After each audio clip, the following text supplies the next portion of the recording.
Hey, well, Todd, welcome to Nova Legends podcast. You're a guy. You don't know me. I went to Robinson, class of '84, Okay, UVA. great. Yeah, UVA '88 and '91. But I knew you because when I got to Robinson in '78, I heard stories of you, Winston Streeter, and Kraninsky, all those Mark guys. I Kerninsky. actually Yeah. saw Mike play. But anyway, thanks a lot for doing this. It's great to meet Yeah, you. my pleasure. Glad to do it. Yeah. And first of all, congratulations on your retirement from IBM. That must be an awesome feeling. It is. I joined IBM one day after I graduated from college. Spent my entire career there, 39 years, and recently retired and traveled the world. It was great. So had a wonderful time doing it, but it's time to go. And went past my 60th birthday. It was always my goal to retire and spend more time with the grandkids and get on to the rest of my life. So far, so good. You're a young looking 60. That IBM didn't stress you out that much. Well, I don't know about that. I don't know. The traveling the world part, living in Japan, China, Latin America, getting 3 million miles on American Airlines. I had my fair share of stress. So, Wow. Well, anyway, that's great. It's funny because I was trying to locate you because you're a guy I wanted to talk to because you're a triple bullseye for me. Northern Virginia, Robinson, and UVA. okay. But you're hard to find on social media. So your sister is nice enough to share your contact information. So even though you're IBM, I would have thought you'd be more public, but I didn't find Well, you. it's funny. Funny you should say that. When right before I retired, one of the things I did was I wanted to sort of restart my life. I got off of social media. So I dropped the Facebook accounts. It's all the normal places you would look. I had a big presence, LinkedIn, Facebook, Twitter, and the likes. I got off of those platforms, restarting my life, getting back on some other platforms. So that was part of my game plan. So it's good to see that it worked. But you'll see me more and more. I'll be more and more active in the next phase of my life. I was just like, how can a guy he's done so much is absolutely nowhere? And I did a podcast with Mark Cox. I'm not sure if you saw it, but I asked Mark, had he talked to you? Yeah. And I was curious whether he was in contact with you because he said such nice things about you. Oh, I heard that actually. And he's a terrific guy, by the way, and very gracious. But and I know he's done well in his own coaching, right? But no, I actually I spend most of my time looking forward. It's nice to get an opportunity to look back a little bit. I have a lot of fond memories about the days at Robinson and UVA. I'll be glad to share them with you today. Any way you want to go. Any way you want to go. Well, good. Well, look, let's start off. How did you get to the Robinson area? Because that area started being built up in the early '70s. Some folks were in Clifton years before, but when did you guys move in? Okay, I'll tell you a story. You probably heard something similar to this for other students in Robinson, but I was a product of a military family. My father, who had a tremendous impact, as did my mother. Both were tremendous parents. I was lucky to have hit the jackpot relative to parents. I had a mother that ran the show and a father who really was a role model. But the short of that was he was a West Point graduate, a great athlete in his own right. Came right out of West Point, joined the Air Force, flew about every plane in the Air Force, but as a result, went base to base to base and dragged his family along the way. So I spent a bulk of my time in Florida and Alabama and some other places where I went to public schools and had good experiences. But in 1974, he was transferred to the Pentagon. And so, like a lot of military kids, you drop in and you have to, experience a new environment and set in. And I have to tell you that Robinson was unlike anything I'd ever seen. You can imagine my previous location was Montgomery, Alabama, in a public school with no air conditioning in the middle of a very turbulent time in the United States with a lot of, integration and racial issues going on in the schools. And then I transfer into this environment at Robinson, and it was quite eye-opening. The campus was huge. The sub-schools were there, and we had beautiful facilities. We had a good set of young coaches coming in, and it was quite a different environment. So came from a military background, brought the family along the way, and then jumped right into Robinson. Before we get back to your family, the thing about Robinson that struck me when I first got there was the smoking lounge. You walk in between right away. Schools, there was like 1,000 people smoking between classes, and it was interesting. There's a little bit of a culture gap there, right? You had the smokers and the non-smokers, and they were segregated, but the smoking group was a very tight-knit group, and it was quite active at Robinson, no question. You walk through, you're Boston and Leonard Skinner playing, and it was just, as a seventh grader, and the smoking house is right by the middle school. So it was just so interesting. And you had to walk right by the principal's office, Mr. Russell, the principal, who was very straight-laced. And we had quite a mix of characters in Robinson High School, I assure you. Just imagine smoking in airplanes and schools, how the world's changed. So did your dad or did your parents play sports? Oh, well, my mother did not, but she was certainly supportive of my father. They knew each other since high school. My father was very active sports. He played 3 sports in a small town called Cumberland, Maryland, about as far west in Maryland as you can get in the mountains. It's beautiful. Beautiful place, small place though, very isolated. He was all state in 3 sports, believe it or not: football, basketball, and baseball. He was recruited to play football in college at Maryland by Bear Bryant. Turned that down. He had a baseball contract with the Pittsburgh Pirates. Great hitter. Turned that down because he wanted to go to West Point, and his family had never experienced college, and he was the first kid to go to college. He got an appointment in 1954, graduated in 58, played 3 sports at West Point, was the captain of the baseball team. Very successful athlete. And the interesting thing about it, I got some of my coordination and interest in sports from him. I got all my body characteristics from my mother. So my father was a big, strong, burly, intimidating guy. And unfortunately, I looked more like mom. So didn't quite get the right set of genes on that. I think it worked out pretty well for you. Hey, That worked okay. Yeah, your dad probably played for Vince Lombardi then at Army. Not Vince Lombardi, Bobby Dodd. No, the legendary Bobby Dodd, I think it was. But no, not Vince Lombardi. He wasn't there at the time. Okay. And he only played a couple of years, hurt his shoulder in football. He had a much more active, he started on the basketball and baseball team. Okay. And had a longer career at West Point doing that. So anyway. So you probably started playing sports, FPYC or Braddock Road sports in the Fairfax area? No, did not. First sport I ever played is I just arrived at Robinson, just walked in the doors my 9th grade. And the first thing I did was play on the freshman football team, which nothing special about that. I didn't play quarterback there. I was a running back. Not a great experience. Played freshman basketball there. Not a great experience. And really had my first real breakthrough activities. I started on the varsity baseball team for Bob Menefee there my freshman year. That was sort of the turnaround time for me. I had a sort of a tough transition at Robinson, just learning the school, meeting the people. Academically, it was much more advanced than anything I'd had previously. So just getting used to the school and the studies and getting off to a good start. That was always a priority with mom and dad. That came first, right? You had to do well in the classroom. Yeah. But I think the best thing about it was the baseball season for me, playing as a freshman and starting at shortstop there for Menefee was fantastic. And also the same guys I ran into were the guys who went all the way through, the Winston Streeters, the Mark Krenitskys, John Battelle, Mark Sophia, who played defensive line for us, Danny Cox, Greg Dennis. These are the names that we grew up together for the next 4 years. But the relationships for me started my freshman year there at Robinson. I didn't know Greg Dennis played baseball. No, not baseball, but I got to know Greg pretty well. He actually was he was really known as both a soccer player. That's right. That he played, but as you know, he was a heck of a basketball player, and he was the one guy that moved up as a freshman and actually got some playing time on varsity. The rest of us were back on the freshman team. Greg was actually on Will Jones's teams. Didn't get playing time like his brother did. Jeff Dennis was quite a player. I didn't know about Jeff. I've seen pictures of him, but I didn't know he was a great player. Jeff was a great player. He was one of those, he was a starter on that team that had Craig Brewer, Chris Scott, Taberski, I believe was his name. And then Jeff was a starter. He was the tough guy. He was the enforcer on the team.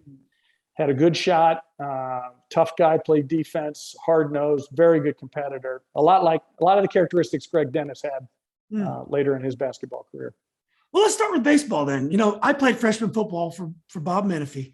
One of the funniest men I ever been around. I mean, he would great sense of humor, right? He would just make you laugh. And maybe it's because I was younger, but I just thought he was the funniest guy. He would say things in the heat of battle. The games wouldn't be going well or it'd be terrible. He would just say something. You would just die laughing. He kept the dugout loose, and he was even funny when he was coaching off third base. Going through his routines, talking. He made the game fun. I mean, my view of Bob Menefee was that he was really a builder. he spent time in Babe Ruth baseball, working with the teams. In American Legion, he had us playing in the summertime. He brought the teams together all the time. The field was open, batting practice was on. He was constantly working, building the camaraderie of the team. And it was fun to play baseball for Bob Menefee. And Kraninsky and Danny Cox developed very early, played as freshman and sophomore. Winston Streeter came on. And then by my senior year, we had guys that ended up playing at North Carolina, Virginia Tech, Virginia. We had some really good ball clubs. And all those guys were built through effort. And I give Menefee a huge credit for that. Yeah, is it normal, or is it common for freshmen to play varsity baseball? I don't know too much about high school baseball. I used to go watch the games, but I know, like, for example, basketball and football, you may get some sophomores playing varsity, but you don't get many freshmen playing varsity. No, I was the only one that did it all season. Late in the year, I think they brought up Mark for a few games and maybe Danny Cox. My memory serves. I may get it wrong, but they didn't start that way.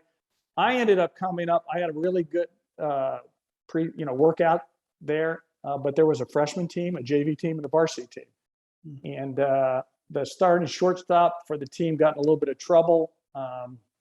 And Menefee was quick to make a switch. Next thing you know, I was starting on varsity right from the get-go, and played well. I had the benefit of a very strong arm. That was probably the primary thing. I was a good defensive player, and surprisingly got some hits along the way. So I was the only one to play all year. Late in the year, as I mentioned, Kraninsky, who was a terrific baseball player, catcher, and Danny Cox, a good pitcher. Both got a little bit of playing time as well. What's the key to being a good high school baseball coach? Like, for example, I've been around a lot of basketball. I play basketball and football, and a football coach is going to be great organizers, got to have great assistants, got to have a great vision of offense, defense. Basketball coach, kind of the same thing, but on a much smaller scale. But all I know about baseball is I used to see Coach Peterson and Coach Menefee out there working on the grass all the time, and I'm like, I will never want to coach baseball because they spent so much time, making sure you guys had a good facility. But what is the key to a good baseball manager or coach, whatever you want to call it? Well, and I don't think. Well, let me say it this way: I don't think Bob Menefee was a great baseball player. He was not. He didn't really spend much time showing people. But he was a stickler on practice and repetition, getting the kids out there and playing constantly. And that man hit millions of fungo ground balls to me. He worked constantly with Mark Kraninsky on blocking the ball, pass balls. We were running any bad weather day. We were in the gym, and he was building a baseball diamond in the gym and just working us out for hours. I think the key for Menefee was the fact that we spent so much time and just simply worked so hard at it.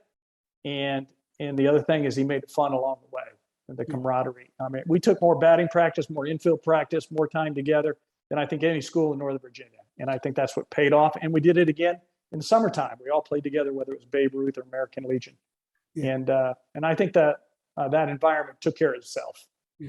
Well, I don't know if you have kids who play baseball, but I would imagine our better athletes back then played baseball, because baseball had been the national pastime until probably the early 70s. So everyone played, all the best athletes played football, basketball, baseball, or at least two of the three. Nowadays, our best athletes don't play baseball necessarily, but the ones that do play get the best skills training, the best coaches. They work all year. So it's really changed in the last 40. I think it's really changed. And I would tell you, absolutely, when I was at Robinson, the best athletes were trying out for the baseball team. Yeah, they were. I mean, we had very competitive tryouts, and we had plenty of talent. But I'll tell you, I was lucky when I was at Robinson, between Menefee running the baseball program, Roscoe Dean, who came in a little bit later, but Will Jones before him in basketball, and then Ed Henry, who really set the tone for us as the football coach. I think each one of them are legendary in their own right for teaching the sport that they're in. But the level of cooperation between those gentlemen on making sure that the best players played multiple sports and didn't get locked in early and were available for the next season, and they were at the ball game supporting each other.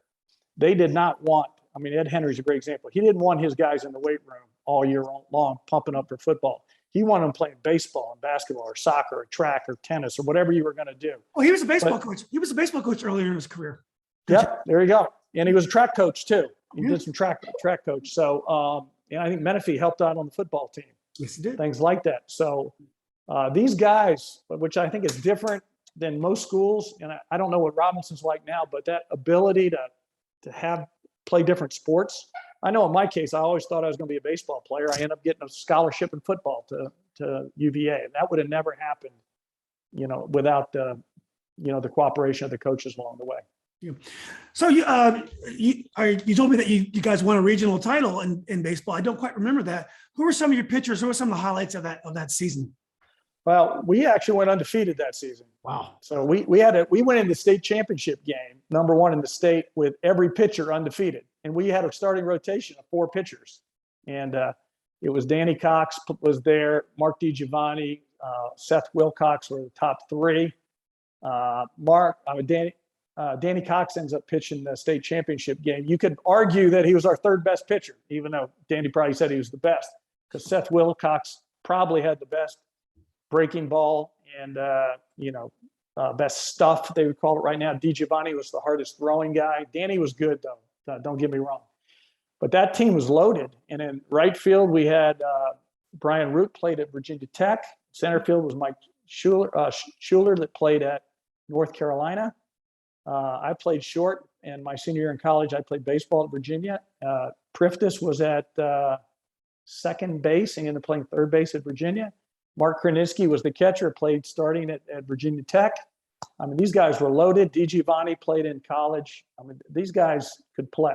And we went undefeated till the last game and lost 2-1 in the state championship game. We ran in against a good friend of mine, a guy named Gordon, who played at the University of Virginia with me as a pitcher. He just pitched a great game. Everything we hit went at somebody. They had a couple of hits before you lose 2-1 against a very good Tucker team from Richmond. I personally think if we play them 5 times, we beat them 4, but not that day, not the day that counted. But I had a blast my entire 4-year career in baseball. We really did have a good program. Menefee was quite the builder. Yeah, he's such a great guy. Well, before we get to football, let's go to basketball. You get to Robinson, Yep. and basketball is before baseball season, so you don't have the confidence of being the varsity shortstop, which is, of course, one of the most important positions in baseball, which I'm sure helped you in football in your sophomore season. So you hadn't played organized basketball, so you try out for the team, you make the freshman team. So who was your coach, and did you get to know more? Did you get to know Willie Jones pretty well? Because he's a legendary figure. Yeah, our coach, if I remember right, was Coach Driscoll as a freshman player. Yeah, and he, more of a teacher than a coach. But I'll tell you, let's go right to Will Jones. I mean, when I got at Robinson, Robinson did not have a good football program. Ed Henry hadn't arrived yet. The baseball program was taking his lumps, but Menefee was starting to build, but we were very young, and you got really good in my last couple of years, but we weren't the best baseball team. Robinson was known for 2 things. We had a fantastic wrestling program. I don't know if you knew that. Our wrestlers were just top notch. Still is. They won state this year. Did they? I mean, it was unbelievable. Coach Epps, I believe was his name. He just had a factory of just tough kids and at all weight classes. Yeah. And I really enjoyed supporting those guys. But when you thought of Robinson, you thought of Will Jones. It was basketball. We had the best facility in the state. We had the electricity. When Will came out, you didn't know what he was going to wear. I mean, the guy dressed sharp. He put on a show.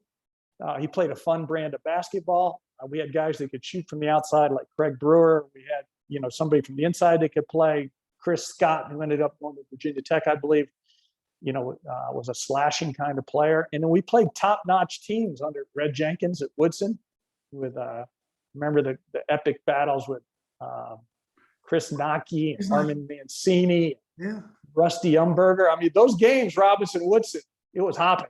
Exactly. I was a freshman at the time. I was more of I was involved. We used to scrimmage with the varsity a lot. We were around Will Jones constantly because he did that. He brought in the JV and the varsity. And we were all practicing together in many respects. Of course, they were beating the guitar out of us. But it was fun, and he set the tone, and he was flamboyant, and the team was fun to watch. T.C. Williams, always good. Always good. So, and it was fun. It was a fun time. For me, the most fun I ever had at Robinson when I wasn't playing was watching the Will Jones teams. That was fun. Yeah, I don't think we realized what a big deal that was. So you came from Alabama, So you came from, you saw some of the racial tension. Yeah. Our schools are integrated in the mid 60s. Woodson started with some black players. Of course, Groveton had the first black player, Jim Lewis, in 63. And then just 10 years later, or 9 years later, in the biggest school in the county, the new school, a black coach, Will Jones, got the job. Yeah. It was probably a very big deal then. But I remember by the time I got to Robinson, people didn't make it. I guess they were used to it. It wasn't seen as being a big deal. And I remember thinking that had to be a big deal, black, because there wasn't that many black students at the school either. No, there weren't that many. And actually, when I came to Robinson, I came from an environment that the schools I went to were more black than white. In Montgomery, Alabama, went to Cloverdale Junior High School. It was in downtown Montgomery. So for me, growing up in a military background, which was quite integrated, and then going through schools that we had equal balance of white and non-white, black and white, and there was a lot of racial tension in general, but it was no big deal for me. But I walked into school in Robinson, it was predominantly white. They had a basketball coach who was black. I don't think we had a black player. They did. I don't remember. I know on our football team, we had one black player in the 4 years that I played only. Is that right? That's right. Yeah. And it was a very big deal. And then we'd go up against schools like T.C. Williams, to me, it was no big deal. But I remember for many of the people that were in the school, this was a new experience for them. They didn't have that background. So to me, I didn't understand what the big deal was. But I agree with you. I'll tell you this: the coaches like Ed Henry, racism wouldn't be tolerated. Ed Henry coached at Annandale and Marshall. He played white players, black players. It didn't matter. He wouldn't tolerate anything like that. So I think we have some very good role models. Having Will Jones on the court, having Ed Henry, really running the show in many respects across the group of coaches. It was quite a good environment for players to be in. Yeah, as a matter of fact, Ed Henry had a role in getting Will Jones to be the coach there. So he was one of my neighbors. Yes, such a great guy. So Yes. how did you get your basketball game up to the level you needed? I mean, you didn't have a lot of time to practice basketball. Basketball is That's an interesting question to ask, because I will tell you what I dreaded every season. The day you come off the football field, in the case of let's just talk about my senior year. First of all, I'll tell you, I wasn't a great basketball player as a freshman or sophomore. I wasn't big, I wasn't strong. I came in, I doubt I was 160 pounds early on. I started growing a little bit more. I started being able to play at a reasonable level as a junior, but it wasn't until my senior year that I really stepped in and played, in my opinion, good basketball. But that transition from walking off a football field where we played a playoff game on a Saturday and then Monday playing basketball for Roscoe Dean, that was one of the hardest transitions you can imagine, because you think you're in good shape in football. That has no correlation to being in good shape in basketball. I mean, it's a different set of muscles. You feel like you have 3 left feet. You haven't dribbled a basketball for a year, because literally when basketball season would end, that would be it. You're off to baseball and football. So there was no cross training. So bringing the football players out my senior year, there was Kraninsky. It was very tough. Winston Streeter and myself all came off the football team, and it wasn't clear with Roscoe Dean whether any of us were, one, going to make the team, or two, get any playing time on the team, because our team had Mike Tissaw, big guy inside, very good player, played at Duke. Greg Dennis, excellent player, played at Western Carolina. That's right. Still holds some records there. Really had a nice career, a terrific guy. Then we had Ellison, who was David Ellison, who was a really good role player. He was going to get some time. But beyond that, on our team, it wasn't clear who was going to play, what role they're going to play, what Roscoe Dean wanted.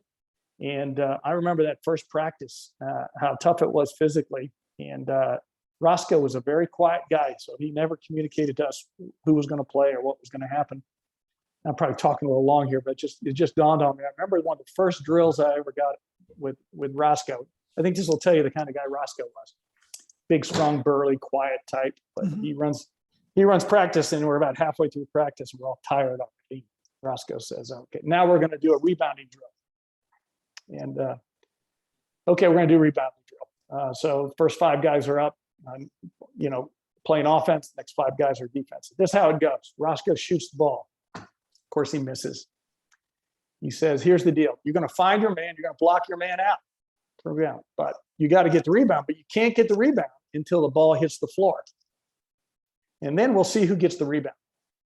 And then he goes for the next 30 minutes. The ball goes up. It comes down. It hits the floor. And then scramble happens. And we realize there are no rules. There are no fouls. There's no whistle being blown. The only thing that matters was who came up with the ball. Now, this was right up the alley for Winston Streeter, Mark Kraninski, and myself. I mean, coming right off the contact of football, this looked like live fumble drill for us. No problem. But by the end of that 30 minutes, it was pretty clear that these guys, Kraninski, myself, and Streeter were going to be part of the team. That we were. He wanted first and foremost tough kids. He wanted hard-nosed, tough kids. He wanted to play aggressively, and he wanted to build off that base. Of course, it was really helpful to have Tissot and Dennis on the team, right, along the way. So Todd, was I right? Was Crupper there a year between? He was 1 year. My junior year, Okay. I would say it was a tough year. We still had Tissot. Tissot was young. Mm-hmm. Greg wasn't quite as refined, and the rest of us weren't as mature as we should be. And we ran into some really good teams. I mean, that year had T.C. Williams, which, that team was loaded. They had guys that could run the floor. They had quick guards. They had big guys. I think they won the state championship. Yeah, Crupper was a very controlled style. He ran very rigid offense. Nice guy, by the way. I don't mean to be disparaging, but he ran a very patterned, very descriptive type of way. And that's not the way you play and beat some of the T.C. Williams teams. I mean, you had to be athletic. You had to be able to move. You had to play defense. You had to be physical. Those things all came with our Roscoe Dean team, and it didn't really come with our junior year team. Did you play a lot for Crupper your junior year? I did. I got a fair amount. I think I was a starter. I got a fair amount of time, but I didn't nearly play as well or as effectively as I did as a senior. My senior year, I came on from the football field. It was a tough transition. There wasn't doing a lot of scoring. But my job wasn't to score early on.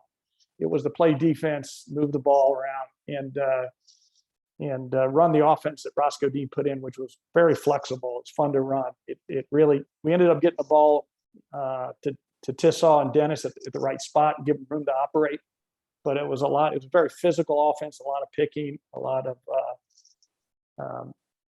passing the ball. And then if you're open, take good shots. We had guys that could make some shots. So it was fun to play, but it was not rigid. It was free flowing type of game. And it was built on solid defense and physical play. And that played to our strength. Real quick again about your junior year. So I did a podcast with Red Jenkins. I think you'd really enjoy it. I'll share it with you. Okay. And he's been around a long time, and he calls that the best team he's ever seen in Northern Virginia. That the '77 team. They were undefeated. They were legendary. They had a point guard named Little Willie Jackson. I think he was 5'7". Lightning quick. Frank Howell. What do you remember about that team?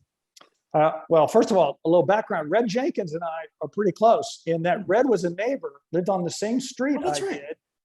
So Red, we got to know him.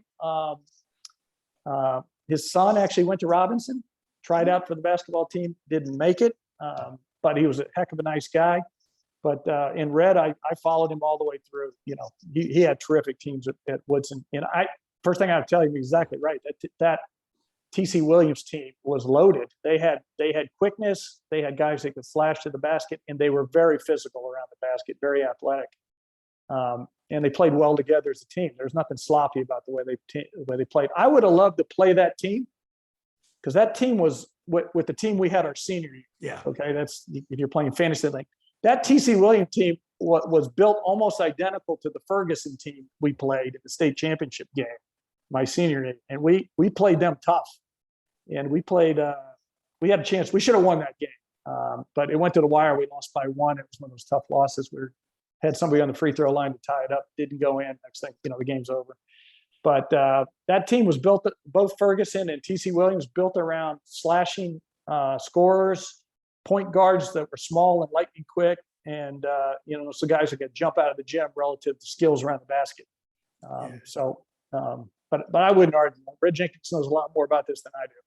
Yeah. So let's go to your senior year. Now, did you know in basketball. Did you know that Roscoe Dean had been in a car accident? Did you ever hear the story? This is the first time hearing of the story. I had no idea. No. So I guess maybe 4 or 5 years earlier, him and another coach had been going to a coaches meeting Yeah. in Northern Virginia, and they got in a car accident, and the other coach died in the accident. And Wow. Coach Dean wasn't hurt. It was a very sad incident. Obviously, I didn't even know about it, but we started a Facebook group called Nova Legends, which is where the Yeah. podcast kind of came out of. And Right. so we've been talking to a lot of the old coaches, the old players. We've all gotten together again. That's why I reconnected with Mike Tissall. And I heard that story. It was very sad. And I always felt with Coach Dean, because I knew him also. He was the varsity coach my JV year, and then he stepped down. But there always was a sadness with him. And I wondered whether that had anything to do with it. I never heard the story, but I agree that he's a very private man. He didn't share a lot of that. And he was a selfless man. He was focused on teaching basketball, letting us play. He was not a man of many words. When he spoke, he listened. Yeah. And he was an intimidating figure on the sidelines. Big barrel chest. Big barrel chest. And when he said something, you paid attention. And if you didn't do what he wanted on the court, you'd be sitting right next to him, right? So, but I had not heard that story. It's sad that it turned out to be. The 1 year I was with him, which was really just a handful of months of the basketball season. I had tremendous respect for that man. So I think he was one of the best coaches that I've ever seen, and he did it with so few words. It was amazing. Yeah. Well, you kind of spoiled the end of your basketball career, because those foul shots that were missed. I heard about those foul shots for years. So that was a pretty legendary event. What happened? Had you already signed with UVA when you went down to U-Haul for the state final? So it must have been kind of cool going down for that game, knowing you're going to school there. It was, and just a little background. I'll circle back on this a little bit. I had no idea going into my senior year that I was going to play football in college. I had no real ambition to do that. You may not know this, but my senior year going into the season, this is all a build up to talking about UVA. So just let you know where I'm going. But going to that season, I didn't even start as a quarterback on the football team. So the previous year, I'd hurt my shoulder, and Mark Krasinski was the backup quarterback. He ended up being the starter.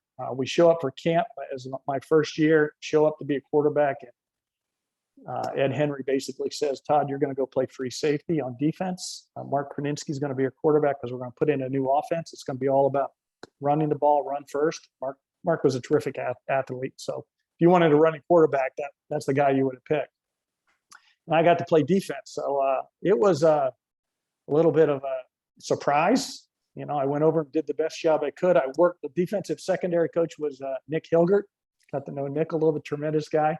Get to learn a little bit about defense. But we went the first 2-3 games of the year. I was playing defense. Mark was playing offense. We ended up losing to West Springfield and getting shut out. And let me finish telling this story. So we get shut out, and afterwards, evidently, I find out after the fact, Ed Henry is talking to Bob Hartage. Bob Hartage, talking about two legendary coaches. His daughters went to Robinson also. Lynn Hartage and yeah. That's right. Mm-hmm. And by the way, the Hartages are very close family friends with my parents and visit with them often. So anyway, it's a small world. But that Henry and Hartage are basically talking. Bob Hartage says, Ed, you missed a bet here. You should have it the other way around. You should let Kirtley play quarterback again. He did it for the previous 2 years, and let Mark do what he does best. Let him play some offense as a tailback or a slot receiver, and let him play defense. And you ought to go back to your old offense. And the old offense was much more flexible, had some passing in it, some variety. So anyway, the net of it is by the end of the season, we're in the regional championship game. Mark Krasinski gets a scholarship to North Carolina. It was an all-state free safety. I don't know if you knew that. He had a football scholarship and a baseball scholarship. So he's first team all-state free safety on defense. And I'm first team all-state quarterback on offense. Ed Henry had it exactly backwards. So he almost cost us 2 scholarships. Yeah. But it ended up working out very well. And getting back to the UVA statement, I had no belief early on that I was going to play football in college. That wasn't the goal. I thought my goal was to get to a good school, to most likely play baseball, see if I could get some financial help along the way, and have a great time my senior year. So the fact the football year turned out the way it did, and I got the football scholarship, I signed it the day that they offered it to me. I wanted to go to Virginia. It was the school I always wanted to go to in the state. And so for me, it was really special right after I signed that scholarship to go down to UVA and see the campus and play at University Hall and actually meet some of the football coaches while I was down. Well, so we'll get back to UVA in a minute. What did you learn from Ed Henry? Now, Ed Henry, of course, has been made legendary by the movie Remember the Titans, because he was the coach of Marshall. They got kind of some of the facts wrong, but they got Ed Henry right. Great guy, great. They coach. did. What was it? Nowicki or something? They got it. They got Ed Henry right. They got him right. They got him right. What did you learn? What did you learn from Coach Henry? Well, Coach Henry is a class act in every respect. I mean, I think he was sort of the dean of all coaches. Everybody looked at Ed Henry. He set the tone at Robinson for, it was interesting. You said he got Will Jones, helped him get the job. I believe that. Mm-hmm. We had a very good athletic director too, but Ed Henry was the heart and soul of the athletic program at Robinson High School. I spent a lot of time with him from a sophomore. I started as a sophomore. He gave me a chance to play out of nowhere, and then spent a lot of time with him at his house in the film, going through film, learning the game, understanding what needed to be done. And then what I really liked about him is the level of trust and confidence he gave. He actually, when he reinstalled me back at quarterback at Robinson, he did two things. He put me in as a starter, and the second thing he did is had me call all the plays, which I thought was never done. Wow. Yeah, I called all the plays senior year. It happened after, when we made the switch, and I was in his office, or actually it was in the office, it was in his basement, looking at the old black and white film back and forth. And we're talking about the game. And he says, here's the game plan. And we're talking about it. He says, Todd, you know the game plan as well as I do. I said, I should. We talk about it every night, every day. And he said, well, why don't you just call the plays? And I said, I'd be happy to call the plays. And he said, well, why do you want to call the plays? I said, Ed, because if it's 3rd and 10 and I want to call a pass play, I'd rather call the pass play I want to call than the pass play you want to call. And so you got a kick out of that. But it turned out to be a good thing. So from early on my senior year, the ability to call every play all the way through the state playoffs was fun as a quarterback. It made it engaging. It also gave you a sense of ownership and trust and responsibility that is really special. And as a result, the bond I had with Ed Henry was very close. He kept it for years. I stayed in contact with him. He got me back involved at UVA. He ended up at UVA down the road, helping George Wells. So I was involved with him there for a while. And he was probably the single biggest influence in my life outside of my father. So, yeah, that's right. I think the world of him. Yeah, me too. He did a lot for me as well. But your quarterback arc is very unique. The way it usually works is you start off a quarterback as a young guy, and then you end up somewhere else. It's just like in baseball. Start off a shortstop and you end up somewhere else. You don't start off somewhere else, end up in quarterback. It just doesn't really happen very much. When you think about those mid-70s, early mid-70s, who were your role models? Like, Roger Staubach. Who did you like? And how did you out of nowhere, become a top quarterback? Well, it's interesting. My role model to start with was my father, who played quarterback in high school and at West Point was going to be the quarterback until he hurt his shoulder. So to be really clear about, if you want to know about role models and people I emulated, my father, I played it was my father. He taught me everything. And I used to get upset because I don't think I could outthrow him until I was in college. So all the way through high school, the best arm in my family was my father's. So we spent more time in the backyard throwing football around. But when it came to the long ball throwing contest, Dad won all the time. So he was my first. He loved the Baltimore Colts, so I was a Johnny Unitas fan. And then Burt Jones played for a while. Yeah, I love Bob Greasy. Watching him play was fun. I believe it or not, growing up in the South, Archie Manning. Yeah. When I remember him when he played at Ole Miss. I'm older than you are, but I remember him. He was one of my role models. So I don't think I had any single one, but I was a huge quarterback fan, and I played a little bit in small football, working my way up. But every time I moved to a new location, it seemed to be that when I'd walk up and say, I'm a quarterback, I want to play here, they'd all say, we've got our quarterback already. Maybe you can play running back or wide receiver. I wasn't that big, that fast, or that good. I was a quarterback. And even my freshman year at Robinson, they made me be a running back for a while. I hated that, running back in the wishbone. That was not for me. But the first guy that really stepped in and said that I want you as a quarterback was Ed Henry. And when he first came to Robinson, we got away from the wishbone, which the previous coach had run, and put in a more of a passing offense. And that was right up my alley. Yeah. Well, you guys made a run. You won the region your senior year, and you made a run at state. So tell us a little bit about that year, and who did we lose to in the state final? Okay, so we made a run.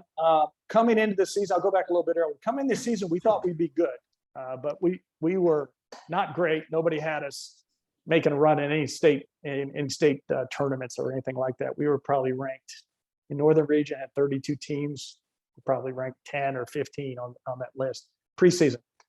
We had no size on the team. We had nobody over 200 pounds. We had an offensive line that probably averaged 180. We had a defense that was tenacious but small. But you had guys like Streeter and Kraninsky in that team, John Battelle, Mark Sophia. You had some tough guys on the team, mostly on the defensive side of the ball. The offensive ball, we were young on the offensive line, but we had some skilled players. And anyway, so we lose a couple games early. We don't get our act together, but finally we start running the offense. We start opening it up. One of the great things I should have told you about Ed Henry is Ed used to get mad at himself after a game because almost every time he debriefed, he goes, I wouldn't throw enough. I wasn't aggressive enough. Because when things got tight, Ed he didn't want a turnover. He didn't want to make a mistake.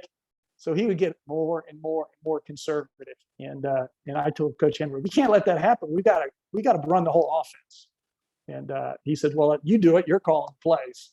So anyway, we were building momentum. By mid-season, we had the offense in full gear. We had the ability to run or pass. We had the ability we ran play action passes. We had a very sophisticated passing game, and we were very balanced. So, and quite unpredictable. So it was tough to guard us on offense because we didn't just run the ball. We moved the ball around. We made the teams defend the field, both depth and width. And we had a combination of option running game and a passing play action game that was tough to stop. Defensively, coaches like Ed Henry was a defensive genius in his own right. He probably spent more time on the defensive side of the ball. Plus, you had some very good assistants like Nick Hilgert on the defensive side, and you had tenacious players on defense. I would not want to play the Robinson defense. It was like playing a bunch of piranha over there. The guys ran to the ball. They were disciplined. They weren't big. They weren't that physical, but they were all over. Yeah. And Ed Henry would move, key players like Winston Streeter around. And I know that Winston Streeter completely blew up T.C. Williams in one game that he played when they moved him from nose guard to defensive end on any given play based on down distance and formation. But this was all things done by Ed Henry on the defensive side of the ball. So we were a good team by the end of the year. We had momentum. So I'll leave it at that. In the in the regional game, we played Madison, and they were undefeated in Northern Region, number 1 in the metropolitan area, number 2 in the state. They had Bobby Brower.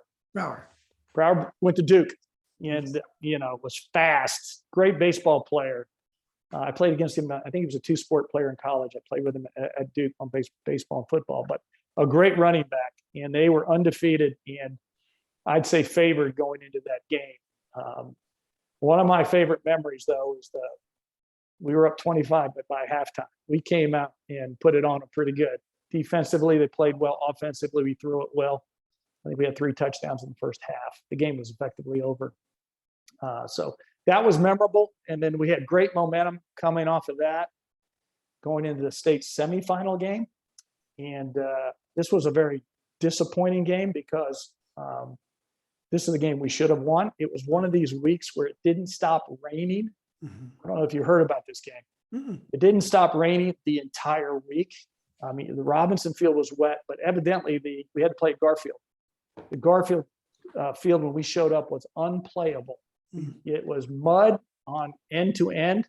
We accused Coach Pruitt. He was a smart guy. We told him he even put the fire hoses on. You cannot have this much water. on the field. It was standing puddles. It was a miserable day. We tried to get the game we beat at Henry moved to the University of Virginia to play on AstroTurf because the weather was so bad. Of course, Pruitt said no way, and we just basically played a mud bowl there and end up losing that game in the last few minutes of the game when Mark Kraninsky went back to punt. Terrific punter, slipped in the mud. I can still remember him slipping, barely hitting the ball. May have gone 5 yards. I don't know. Garfield was on a short field, scored, won the game. But that is a game that we should have won. And we were a better team than Garfield. And that would have meant going to play Hampton, who was the Crabbers are always good. We played them in preseason and beat them. So, and of course, it was perfect weather day. I'll remember the very next week was a perfect weather day. I would have loved to have been able to do that. But hey, Garfield won fair and square. We got to go play basketball. Yeah, that's what happened. Well, before we go to UVA, I want to tell you something you're going to find unbelievable. And that is Ed Henry is not in the Robinson Hall of Fame. So no, that's not. That's beyond unbelievable and unfair. I don't know.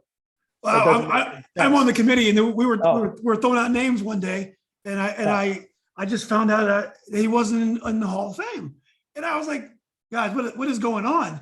And I don't know what was going on, and that's one thing I am going to correct. No, it has to be corrected. It's unbelievable. I know, and because I've been doing these podcasts, he comes up. Not only when I'm talking to Robinson folks or football folks, he comes up with any coach I talk to. They always worship him. Not only at Robinson, he needs to be in the Hall of Fame for the work he did at Annandale and at Marshall and at Robinson and the mentoring and coaching that he did for everybody around him. That's an oversight. He's in the Hall of Fame. Tell him now he's got my strong endorsement. Exactly. He's in the Hall of Fame at all those schools. He's in the Virginia State Hall of Fame. He's in the DC Hall of Fame, but he's just not in the Robinson Hall of Fame, which I mean, that still irritates me. And but anyway, let's go to UVA. Okay. So when people think about University of Virginia now, they think about big time sports, and it's been like that for a long time. It wasn't like that when you were there. Football. No. Sonny Randall, Sonny Randall played for the Jets. He had he never was a big winner there. And then you played for a guy named Dick Bestwick. Never had a great record. Basketball. I don't want to say terrible. Basketball had some mediocre times, and then Terry Holland came in 1975, and they had they had Wally Walker at one ACC championship. Right? Wally Walker. But beyond that, they were at the bottom half all the time. They're the bottom half, but you saw that kind of transformation. Yeah. But you chose UVA at a time when it was not known for its sports. Well, that's everything you said is absolutely true. Now, keep in mind sort of my mindset of choosing UVA. What was important to me was going to a good school. And I didn't anticipate that I was going to be playing football at all at the time. And I wanted to get some financial help. So if I didn't get a scholarship and it didn't work out in baseball, it wasn't going to work out in basketball. I just wasn't that good a basketball player. Maybe do something in baseball. But if that didn't work out, I would have most likely followed my dad's foot into one of the military academies, the Air Force Academy or West Point, because I was very adamant about it. Look, I want to do it my own way. I want to pay my own way through school. I want to get a good education. So I was exploring some of them. The academies were in contact to me, and but the only two football programs that really came after me hard were Virginia and William and Mary, both of which were good schools. But I didn't care about the football program. I wanted to go to the University of Virginia. The football program was in shambles. It had the worst record, probably absolutely in the ACC. It was the bottom of the ACC. It had a real talent deficit versus the other schools, which at that time were producing teams like, Clemson one year wins the national championship. North Carolina had Lawrence Taylor and his guys. Maryland, the legendary programs they had there. West Virginia, when we played, were in the top 10. I mean, we were in the ACC and in the schools we played. We were playing some top talent. There was a deficit. Sonny Randall was very unsuccessful. And they brought this very experienced offensive line coach from Georgia Tech, Dick Bestwick, in. And his challenge was to turn it around, build a culture, and really go from rock bottom. And when I was getting recruited, I never had fantasies about the University of Virginia winning championships there. The idea was they had a long way to go. Dick Bestwick was at the bottom, was trying to just establish a program, and would that be a good place to go? And for me, I wanted to go to UVA, so it was just fine. What was Dick Bestwick like? Was he a good coach? And what did you learn from him? Dick Bestwick was first and foremost a good man. He certainly was qualified in his knowledge of NCAA football. He's been a long-time assistant at Georgia Tech. He was a line coach, not an offensive coordinator. He didn't think like a quarterback, so I didn't spend a lot of time with him game planning, understanding what's going on. He was more of a manager. I give him a huge credit in that in the first couple of years, he was able to get our program in a better situation on talent. And the first year I arrived, the program was really in bad shape. By going into my sophomore year, my second year at UVA, team was actually playing better and better. We'd had a couple of reasonably good recruiting years, so we had a little bit of talent.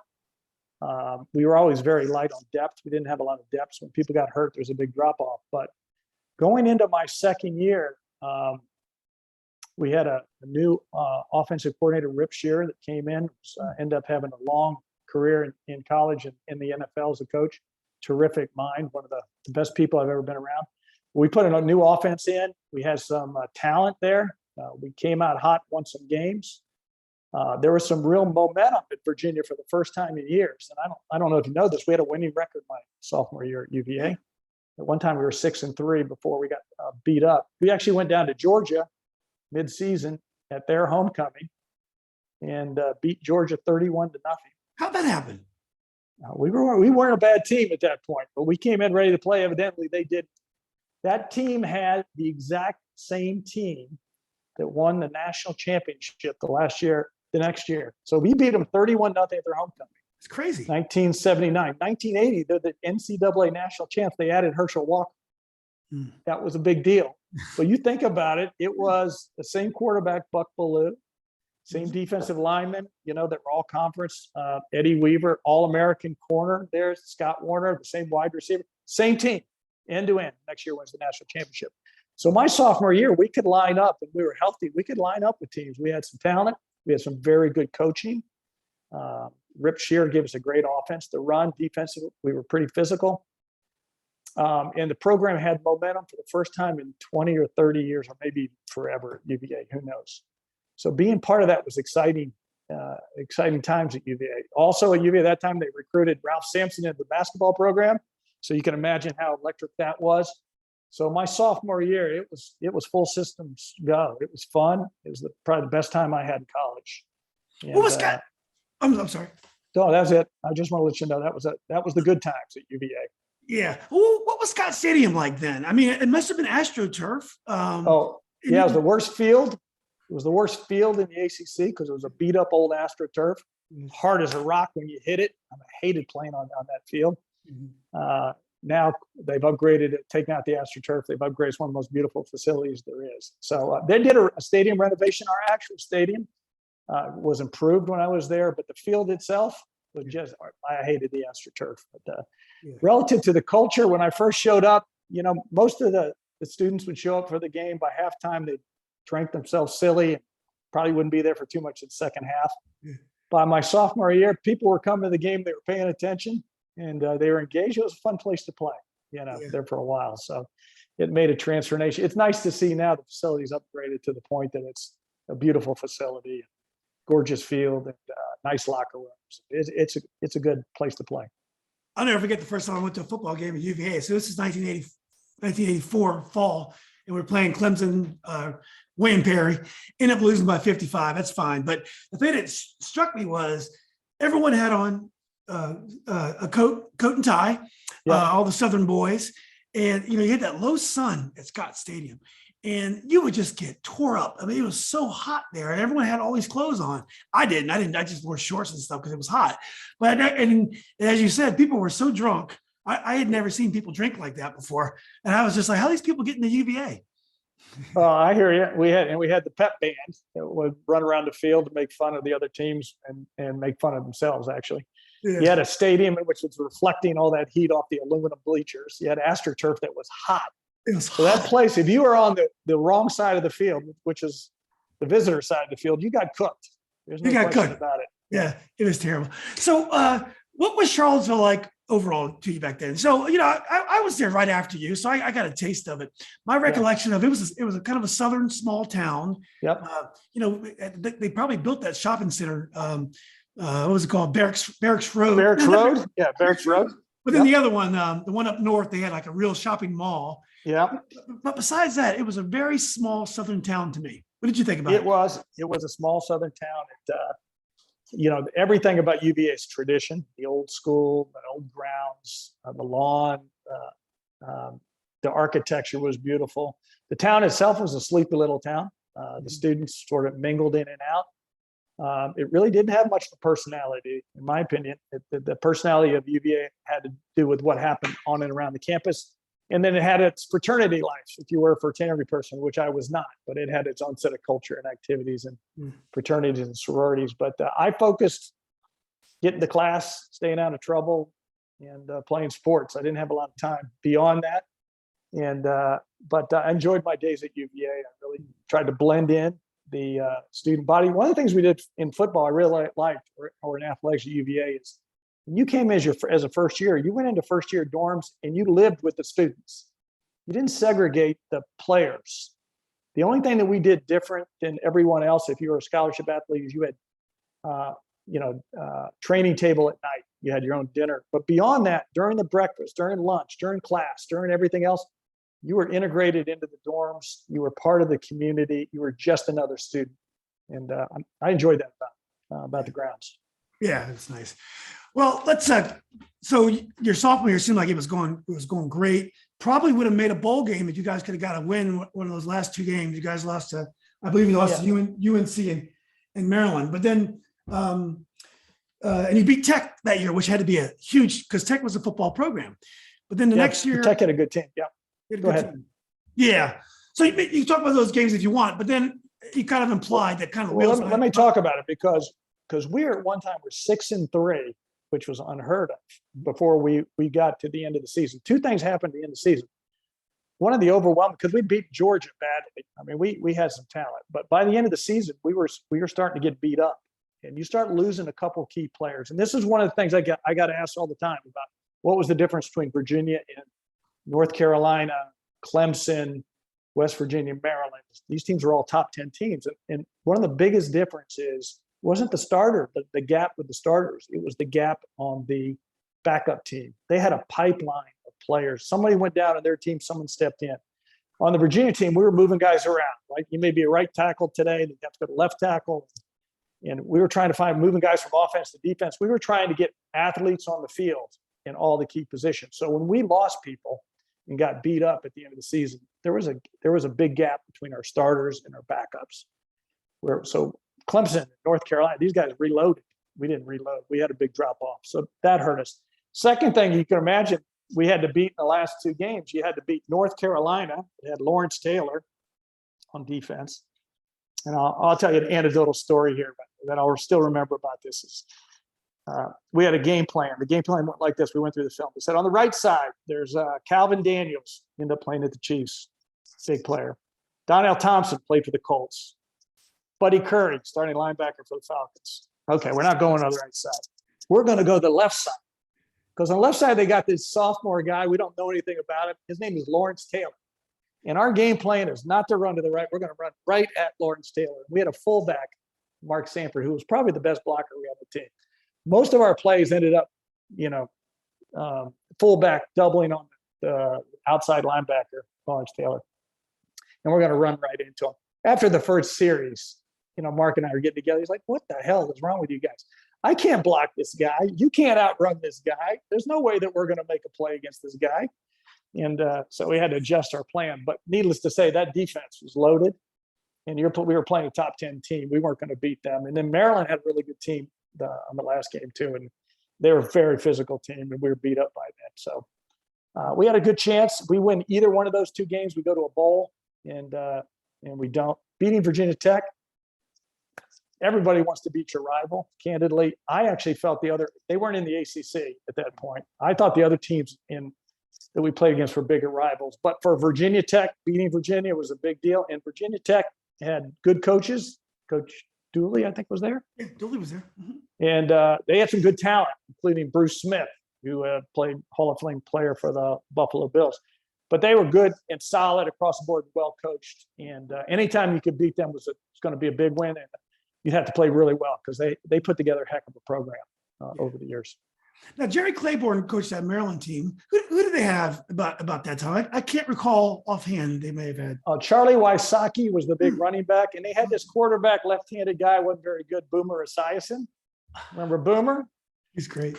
He lit us up. I remember at one time we played against the balls flying around. I don't think he missed a pass. It was a tremendous thing to watch. Probably the greatest individual offensive effort I saw was Boomer Esiason just tearing up our secondary. Yeah.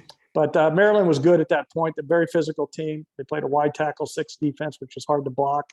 Right tackle. And wide tackle 6, same thing Ed Henry ran. I knew it well. I hated to run against that defense. I'd seen it for 4 years. I didn't want to play against it.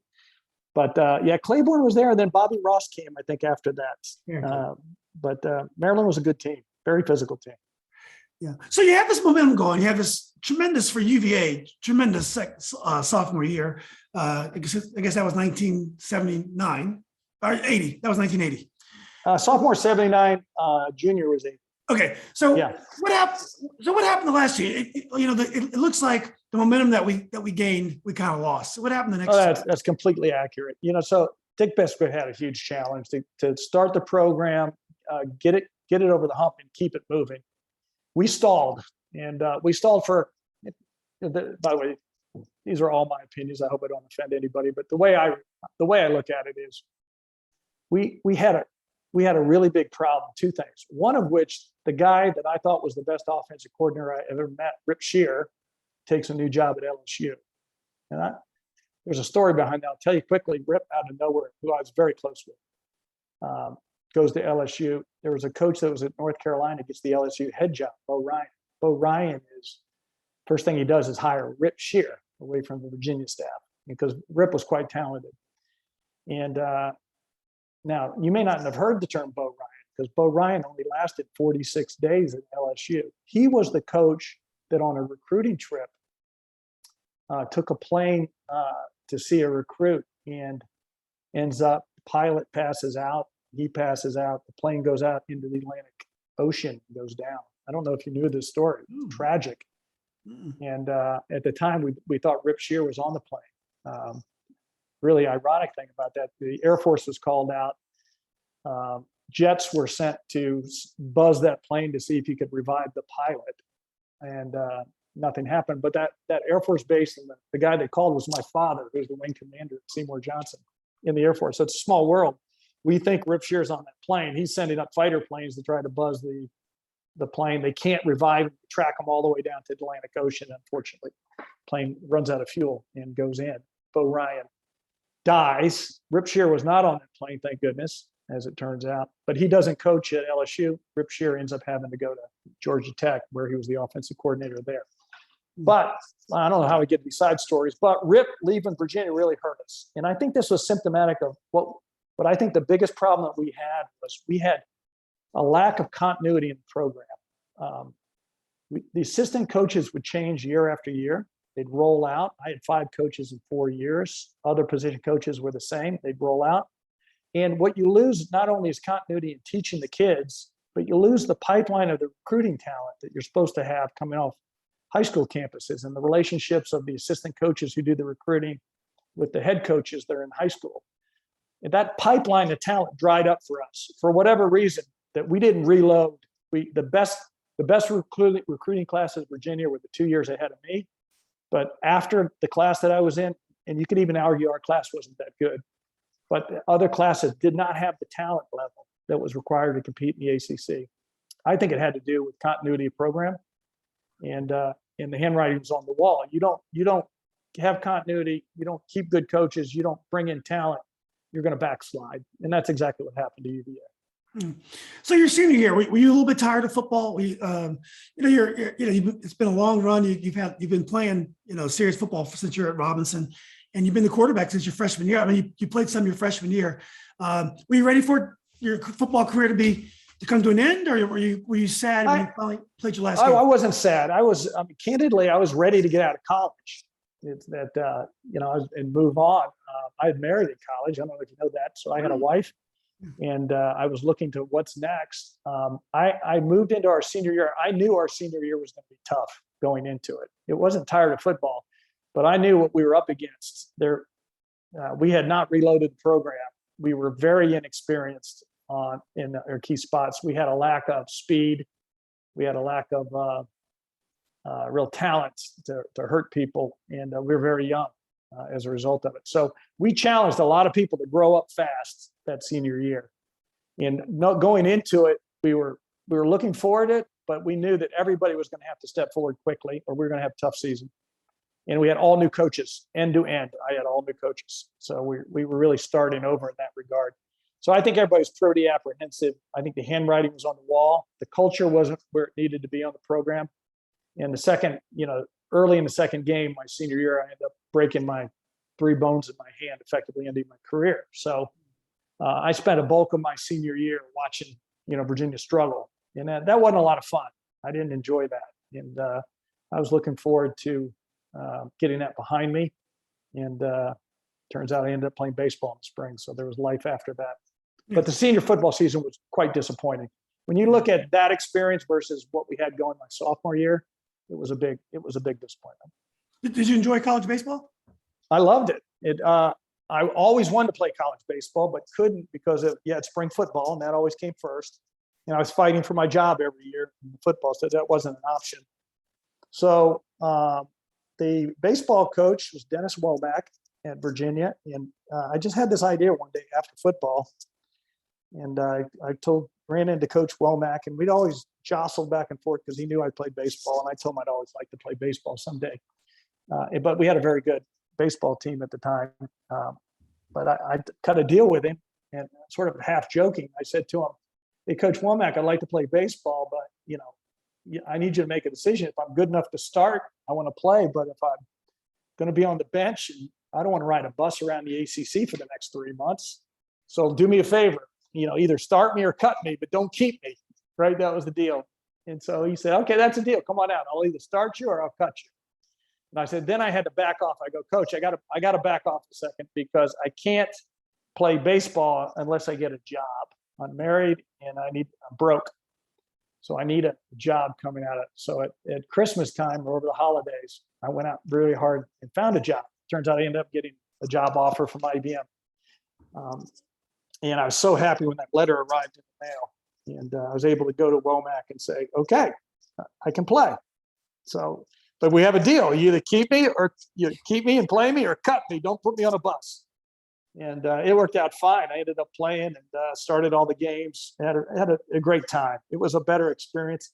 It was a heck of adjustment after not playing baseball for 4 years, just playing at the college level and running into some big time pitching. I'll still remember going to South Carolina. The number 1 draft pick that year on all Major League Baseball was a guy named Klucharski. He was one of the first guys I faced after not playing for 4 years. And he had just wicked stuff. I was like, I'm not sure I'm going to make it. This guy can play. Yeah. But it was fun. I enjoyed the camaraderie there, the experience. We go to the ACC finals and tournament. We had a moderate year, but we had a very good tournament. We lose in the final game, extra innings, to North Carolina. We were this close to being ACC champs. So it was fun. A good way to end my career. So my football career ended poorly. My one short baseball career experience was a real highlight, and then off to graduation. But you didn't do good enough where you're going to turn down IBM and try the major leagues. So at least no, it wasn't. I'll tell you the truth. I was drafted by the Cleveland Indians, and I got a phone call that said, "We'd like you to go to single A or double A ball in Alabama and play this summer." And I tell the guy on the phone, first of all, he drafted without telling me he was going to draft me. I didn't know. I said, "No way. I'm not going to ride a bus and through the southeast of the United States, get paid next to nothing." I think it was like a $10,000 signing bonus. Yeah. And then get paid next to nothing. I said, had a job with IBM. I'm off and running. So I did have that chance to play baseball. That's great. It wasn't in the cards. Wow, you're an amazing athlete. Todd, you also have a great memory. You tell awesome stories. So look, this has been great. I appreciate you taking time to talk to me. I love hearing all these old stories about two of my favorite places, Robinson and UVA. Well, the last question, why don't you just share with us what you've been up to the last 40 years? Share what you want, with family or the sports that your kids may have played or your jobs or whatever. Just kind of share with us what you like. Well, I've been blessed. Been married 42 years and have a couple children, and they're married successfully and now have 5 grandchildren. Wow. So jump into the answer is that I couldn't have been a luckier guy. And then the IBM career for me, as I mentioned to you, I left UVA, went right into IBM, right into a great company at the time. I wanted to learn. I thought at UVA I had a lot of the fundamental skills to be successful, but I was an economics major. I really wanted to go deeper. IBM had a tremendous executive training program that I went into, and started at the bottom of the ranks as a salesman, worked my way up into management and into what we call general management, where you run a substantial part of the business. So I had a career that went 39 years. I worked in Latin America, where I ran the services business for IBM for a number of years. I was assigned to Japan, so I was on the international assignment in Japan for 4 years. I went and ran all of Asia for a couple of years, where I had 130,000 people working for me. So the company was great to work for, and I lived through sort of the highlights of IBM and the ups and downs. IBM's a 110-year-old company, something like that. A lot of history there. It's not all good times. There's good times, bad times. I lived through a few of those. Had a great career. Retired exactly on my 60th birthday, which was my game plan. And so now I'm in the next phase of my life. It's just starting retirement. Can't wait to get that going. I'm looking forward. I'm going to move to Florida. Really? To give you that heads up, I'm building a house in Florida. So we just finished the design plan on that. It's a little bit of a longer project than I would like. It's hard to get things built right now in the COVID era, but that's the game plan. I get back to my roots in the South, which will be fun. And I spent a ton of time with the grandkids. I couldn't be happier. So thank you for asking, but it's been great. Yeah. Are you going to be next to your sister? Because I believe she's in Florida. Is that correct? She's in Gainesville. Gainesville, right. And I'm going to stay as far away from her as I can. No, actually, no. Both of my sisters are in Florida. One in Orlando. Oh, okay. And my mom's still in Orlando. And then Jody is in Gainesville. Yeah. And then I'm going to go to the Panhandle of Florida, where as a kid I went to junior high school. Oh, okay. Yeah. So I'm going to go there, build a house. I used to live in Miami. I know Florida well. I used to live in Miami as part of my IBM career. So we have picked the Panhandle of Florida. We bought a lot. We're building a custom house. It'll be a nice place for the family and the kids to come visit me. And then along the way, I'll enjoy it too. Well, you've earned it, man. Congratulations. I'm 50. I got some time. 4 years. Yeah, no, it's not happening. 4 years. But that's the problem with living in Northern Virginia too. Yeah, it's an exciting place, but there's always more work. There's always more work to do. But anyway, Todd, if you're ever in town, want to meet for a beer or coffee or something? I'd love that. I'd love that opportunity. Yeah, we still have family running around there. My wife's side. My wife was a cheerleader at Woodson High School. She knows all these same characters, same stories. Oh, wow. So we get up there periodically. Love an opportunity to get together.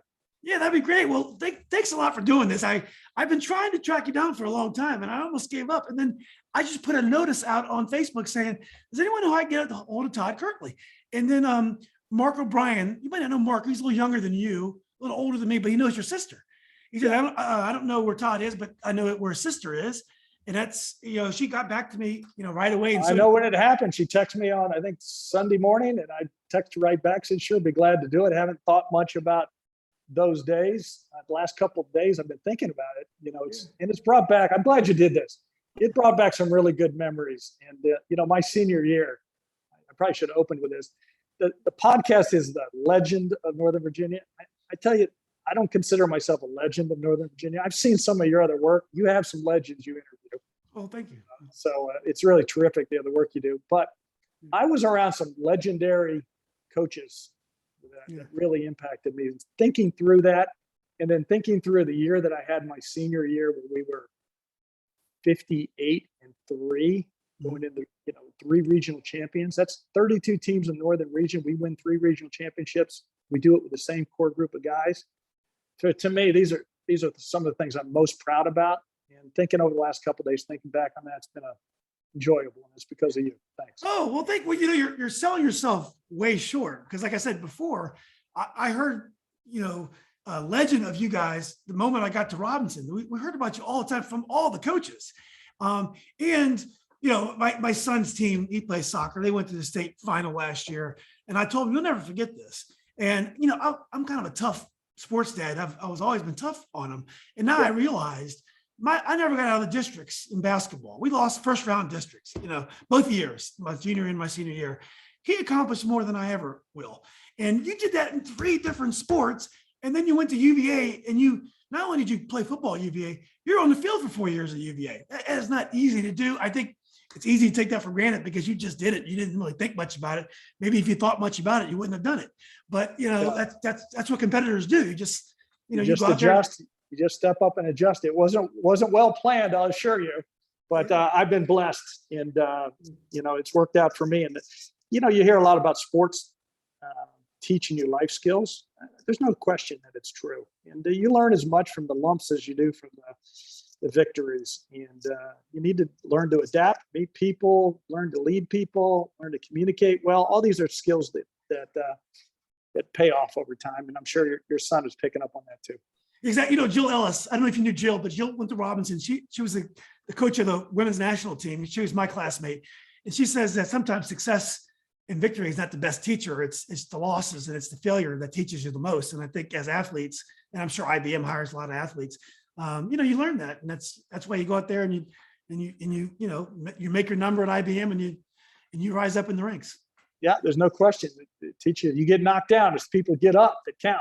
That's right. So sure. We should given IBM's recent performance, we should hire more athletes maybe. Yeah, well, I wouldn't count IBM. I wouldn't count Big Blue out yet. So they're not out. I can assure you they're not out completely. Exactly. Yeah. All right.